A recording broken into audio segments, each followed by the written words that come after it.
Hey everybody, Ethan Braden here with Absolute Best Insurance, giving you the absolute best information that I can on today's subject, which is Medicare Part A.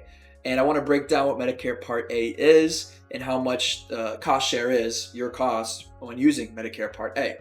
So Medicare Part A is known as the hospital side of Medicare, and it covers four main things. Inpatient care, which is staying overnight as an inpatient in the hospital.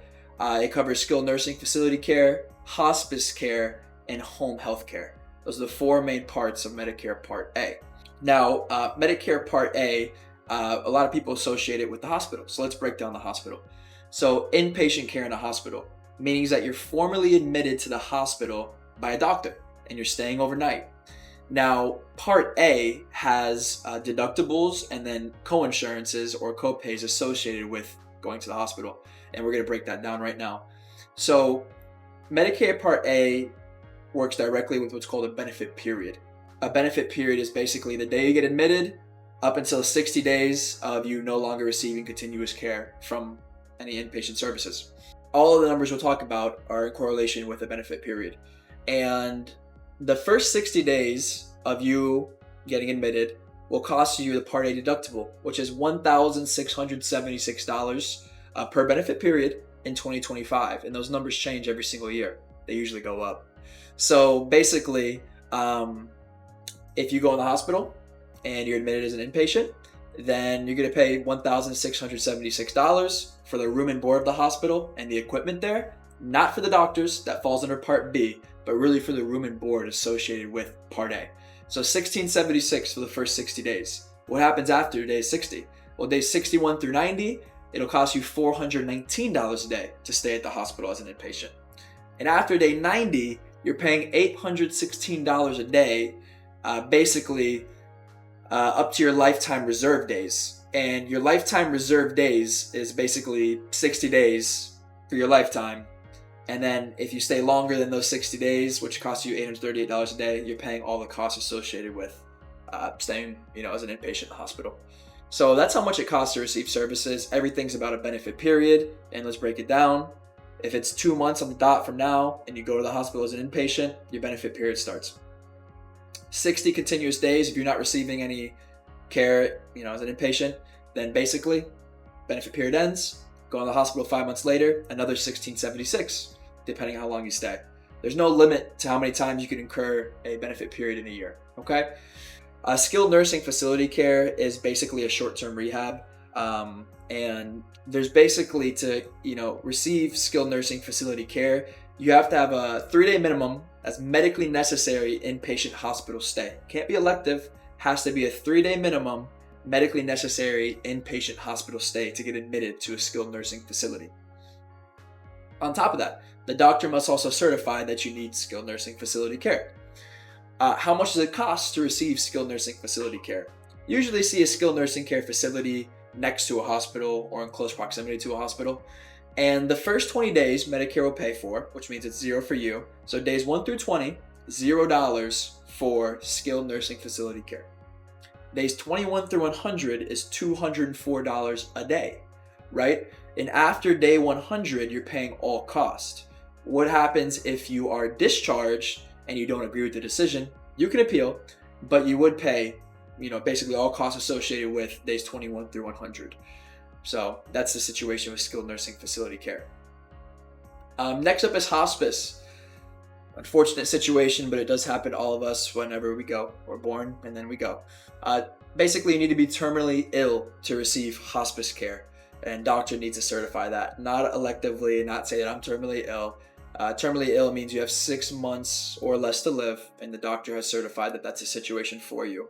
And you do have to basically sign a waiver that you are receiving hospice care instead of Medicare treating you for your illness or trying to cure your sickness. So basically you're allowing hospice and comfort care to take care of you for those 6 months. Now, usually there are $0 cost share for you associated with hospice care.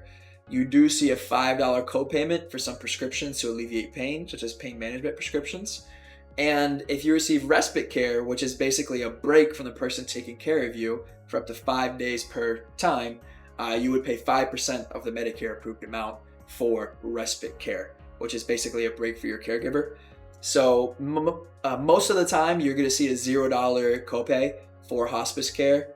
And it's a tough situation no matter what. And I know we could all relate to that situation. A lot of questions I get from my clients about home health care. This is a big one, home health care. First off, all the things we're talking about today is medically necessary, right? That's what Medicare covers. Treatments and services that are medically necessary for your health, right?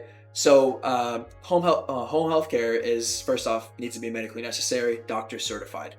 Now, home health care could fall under Part A and Part B.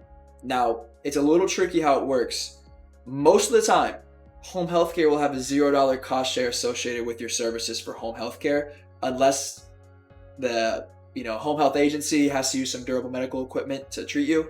You usually would pay a Part B deductible in the situation, plus your 20% cost share of the Medicare approved amount after that. But the services associated with the agency supporting you and helping you really have a $0 cost share most of the time. Home health care is not custodial care because Medicare does not cover that. It's part-time, intermittent care, and you basically in the situation must be homebound. What's homebound?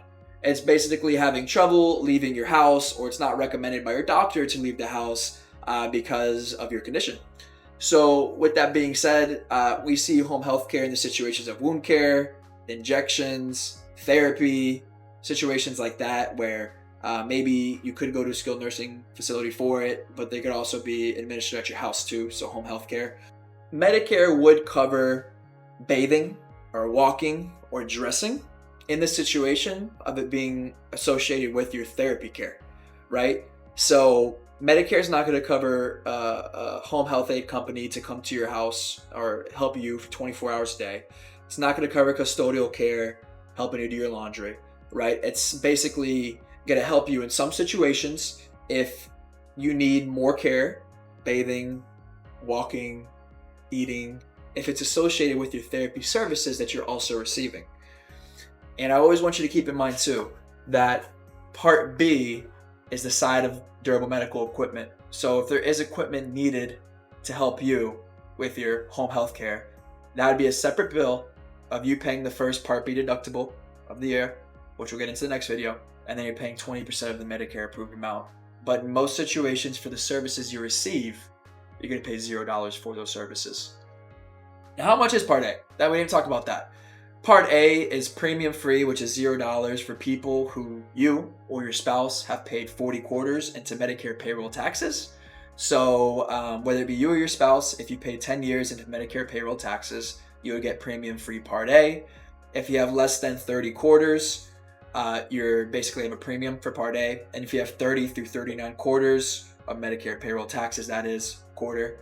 So basically in that situation, you would have half the cost or close to half the cost of the full less than 30 quarters of the Medicare Part A premium. Most people receive Medicare Part A for free as long as you or your spouse have paid those 40 quarters into Medicare payroll taxes. So again, inpatient hospital care, hospice care, skilled nursing facility care, home health care are the four costs associated, are the four segments that Medicare Part A covers. It's a little intricate, but I hope you did learn something from this video. Next video, we'll talk about Part B, what's associated with that, and stay tuned, and we'll give you some more information, the absolute best information that we can. Thank you, guys.